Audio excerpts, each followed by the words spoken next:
Ever felt lost? Ever felt alone? There comes a time on the path of awakening when the light disappears.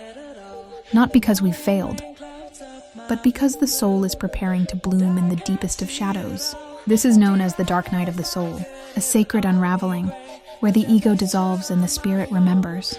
Today, we explore its stages not to escape them, but to understand their purpose, and to walk through them with grace. 1. The awakening shock. It begins with a sudden shift, a loss, a crisis, a spiritual trigger.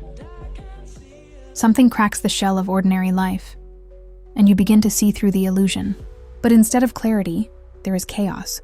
The old beliefs crumble, yet the new truth feels distant. You feel lost, disoriented in a world that no longer feels like home. 2. The descent into darkness. Then comes the descent.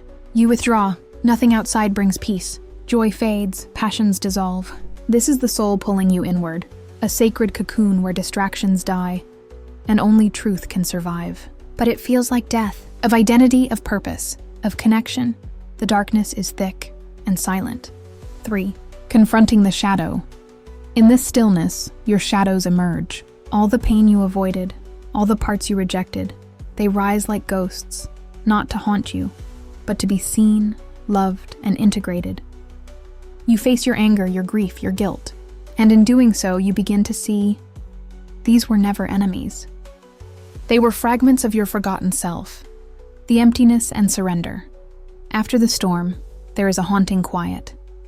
Not peace yet, but emptiness. No identity, no direction, no certainty. You are no longer who you were, and not yet who you're becoming. This is the sacred void. Here the soul demands only one thing: surrender.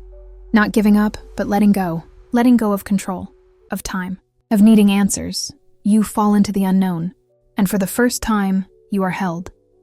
The flicker of light, from this surrender something stirs. A flicker of light, not from outside, but within. A quiet joy, a deep knowing. You begin to see meaning in your pain. The heart opens not in triumph, but in humility. You start to remember who you truly are. Not the mask, not the mind, but the eternal witness. The soul, reborn. 6. The return with wisdom.